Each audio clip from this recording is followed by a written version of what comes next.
Well, hi everybody, I'm Bill Whittle and this is Afterburner. And once again, we need to do something so simple, so obvious and logical that no one in the present political landscape seems to have the basic education, the courage, or the simple common sense to try to attempt. We need to look back, not way back, but well within living memory, to see what happens when the idea of tolerance merely becomes a code word for suicide. You know, we today cannot fully appreciate the transformational psychological horror that the First World War produced upon the world, but most especially upon the British Empire. In the Battle of the Somme alone, British casualties were, in one day, 19,240 dead, 35,493 wounded, 2,152 missing, and 585 prisoners, for a loss of 57,470 soldiers in one day.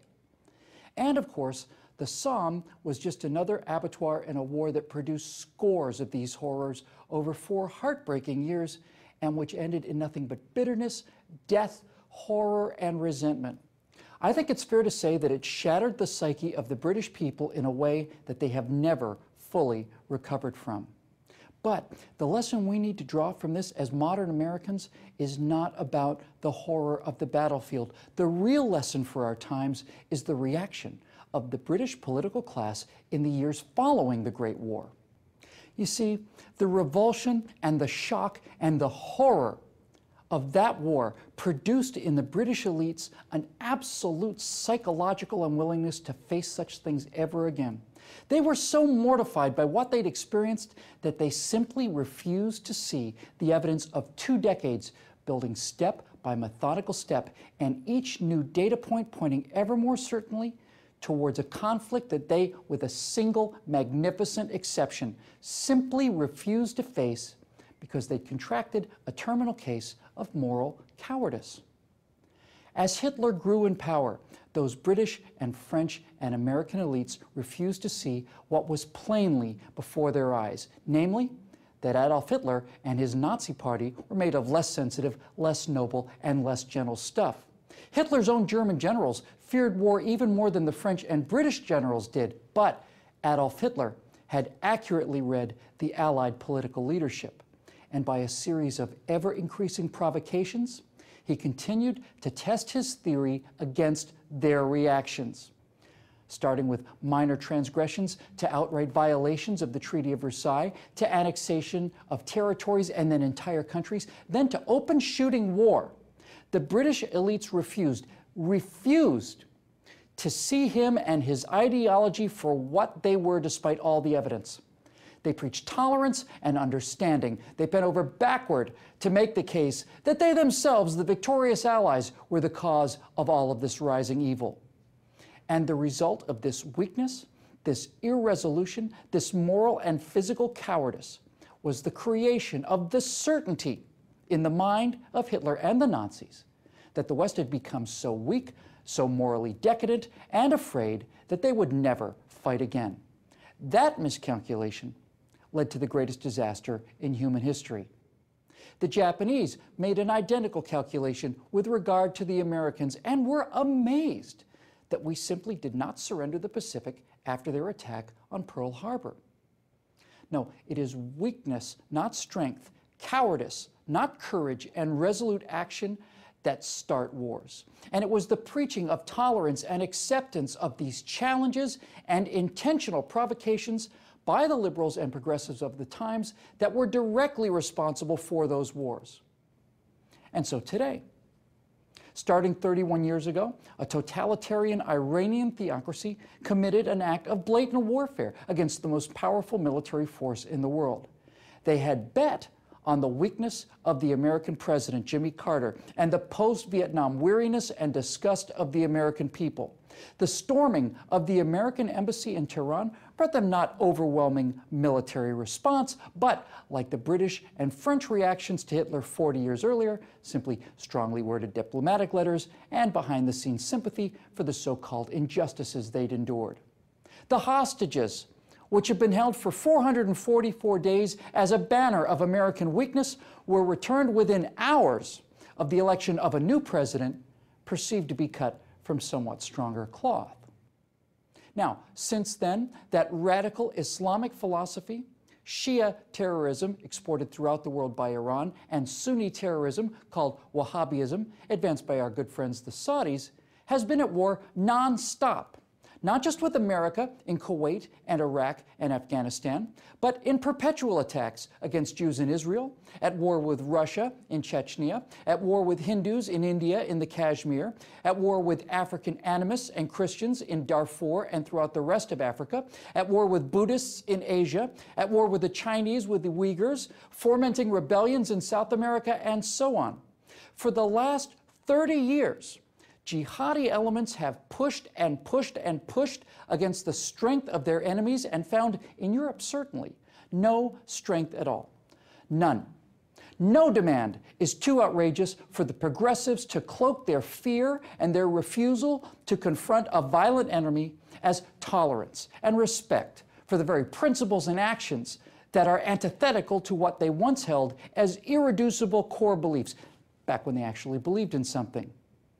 Now, in America, Osama bin Laden made the same calculation of weakness and moral cowardice that Hitler and Tojo and Khomeini had made before him. But, unfortunately for him, the Jimmy Carters and Bill Clintons needed for such a gambit to pay off were not in office on that day. The unexpected and strong American response cost the Islamic Caliphate their stronghold in Afghanistan and the ancient heart of the Caliphate itself, Baghdad. Al-Qaeda put all their chips into Iraq, and thanks to a few 100,000 votes in the state of Ohio at the end of 2004, they ended up utterly defeated. So, after 9/11, no further attacks on American soil were forthcoming because there seemed to be, to their utter amazement, given what they see in our movies and our news media, unseen strength left in America. But now, weakness is the coin of the realm once again, and the provocations and challenges come faster and they're more daring.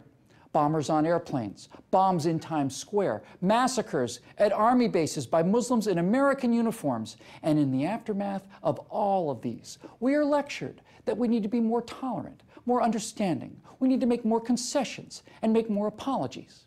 You know, the rhetoric of the U.S. State Department in 2010 and the British Foreign Ministry in 1938 are virtually indistinguishable. And if we do not change things, and very quickly, the results will be indistinguishable too. The very terms Islam, Jihad, Al-Qaeda, Hudna, Sharia, Caliphate, and all the others have been banned from being used by our own Defense Department. We cannot make plans to counter this enemy threat because we are not, by presidential order, allowed to even name them. And we will pay the price for this cowardice. And we may pay it on a scale that makes our losses in World War II seem almost quaint, practically nostalgic. Which brings me to the Cordoba Mosque being built near the wreckage of Ground Zero. Now, to those who have the ability to read, there's no question what this mosque is. It's not a modest house of worship for American Muslims seeking to peacefully practice their religion. One of those actually already exists. The Masjid Manhattan has existed peacefully for years. It condemns all acts of terrorism and denies any involvement whatsoever with the provocation of the Cordoba Mosque. You know, throughout the violent history of Islam, conquered provinces immediately have their most cherished symbols, churches, synagogues, temples, and so on, immediately converted into mosques. Now, this is to establish Islam's high water marks, to plant flags at the point of deepest penetration. They're very much like the little red flags that the British soldiers carried on the first day of the Somme to mark the limits of their advance against the enemy. Now, we are lectured daily that we must not only put up with all of this, but actually celebrate it, that compromise and tolerance and surrender are somehow now the defining American values.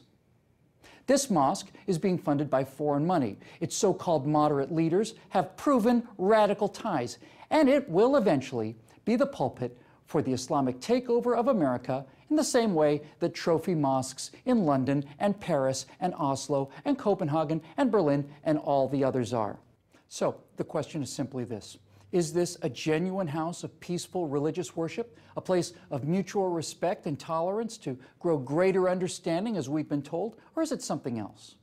Well, ask yourself this. If this is as well-intentioned as we are told, who's doing all of the understanding and tolerating here? Are Christian churches and Jewish synagogues allowed in Mecca? They are not. Do Christian and Jewish and Buddhist and Hindu congregations meet every week to hear sermons about the destruction of the Muslim religion, the way that hundreds of millions of Muslims chant death to America and death to Israel and death to the West in their religious services every week? They do not. Do Christian or Jewish or Hindu or Buddhist believers call for separate treatment and their own legal systems for themselves in those few Muslim countries where they're allowed to exist at all? They do not.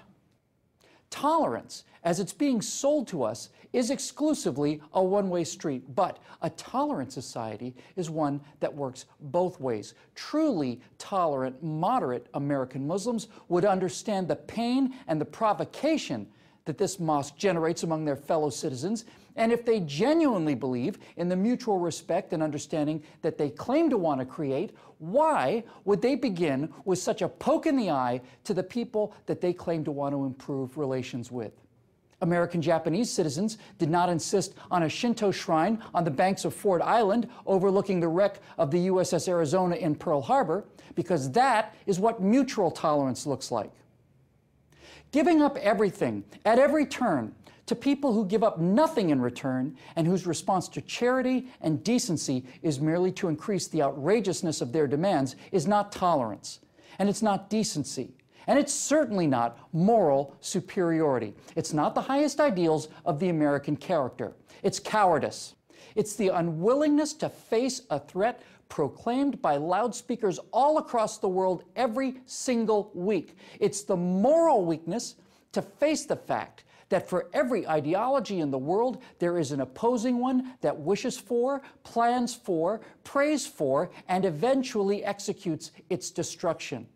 And it's one more data point that our pampered, idiotic, and self-proclaimed morally superior elites have reached a point of self-loathing and self-delusion that drives them to actions that are indistinguishable from suicide. Cowards, you see, have a moral, psychological, and intellectual imperative to claim that their cowardice is in fact strength, and their moral weakness is, somehow, simply because they say so, moral superiority.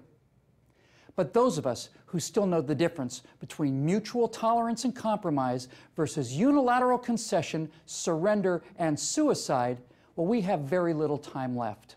About 2.5 months as I record this. Oh, and by the way, the same people tell us that we also need to be tolerant of the crime wave and massive illegal invasion of our southern border, and for the same reasons.